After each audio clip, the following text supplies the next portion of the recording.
Hi, I'm Rachel and I am the creator of Inner Star Inc. And today we're going to be talking about protection on your spiritual path.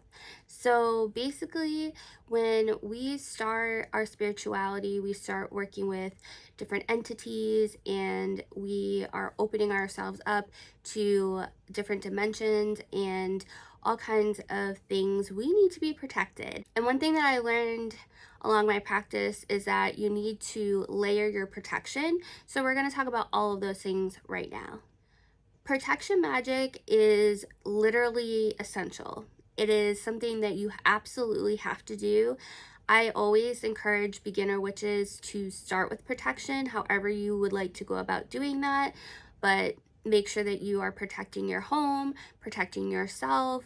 You're setting up multiple different forms of protection so that when you start casting and when you start diving into divination and you start networking within this community, you are protecting yourself because you just never know what people's intentions are. You never know what may be lurking around, and you just want to make sure that you're good to go before you start doing anything.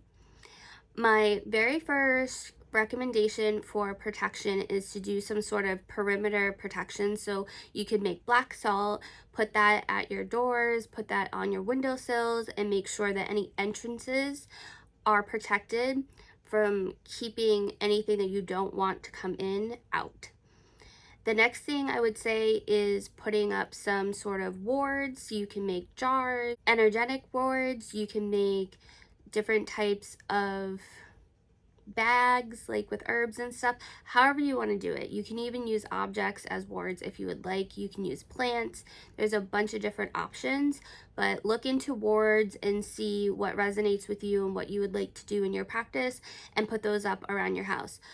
Before you do any of those things, I think it goes without saying, but I'll say it, make sure you cleanse your space and you get anything that you don't want in your space or around you out, and then set up your protection, wards, boundaries, whatever it is. You can also use candles. You can make a protection candle. You can light that daily. You can set your intention to set up an energetic ward with your protection candle and just do that like once a month, maybe every other month, however you feel necessary to upkeep that sort of protection on yourself and your home.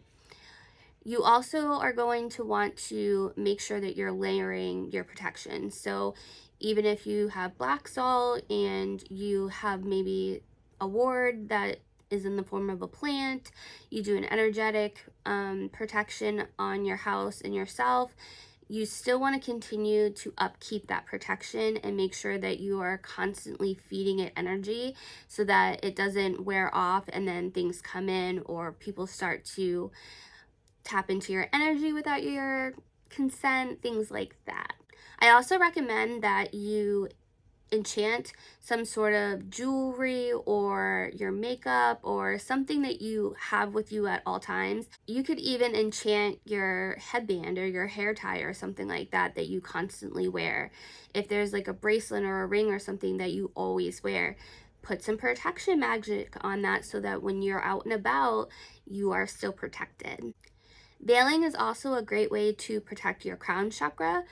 This is really simple. You just put your intentions into something that's going to actually cover the top of your head, and you can wear that in your house, outside your house, whatever it is that you feel like is necessary for you, especially if you're somebody that's really empathic, somebody that is very clairsentient. You're going to want to make sure that you're protecting yourself because there's going to be a lot of energies that come in and out when you're out in public, especially. And if you're in big crowds like an amusement park or a mall or something like that, it's a really good idea to just take that extra step and use veiling as a way to protect yourself and protect your energy. You can also use crystals for protection. One of the very first things that I ever did was I bought some black tourmaline and I did a little ritual with those, and then I placed them around the house to ward off any unwanted energy and to keep my space protected. So that's a really easy one, and it's kind of fun because you get to go and play with crystals, and who doesn't love that? Take these recommendations for what they are, but I hope that these gave you some great ideas to help you on your journey, especially if you're just starting, and give you a little bit of an incentive to go ahead and set up your protections so that when you do start practicing and you are, experimenting with different types of things, especially divination, you are keeping your energy and your space and yourself fully protected so that you can have the best experience with your practice. I would love if you would give this video a thumbs up. Please go ahead and share it if you feel called to, and I will see you all next time. Don't forget to subscribe.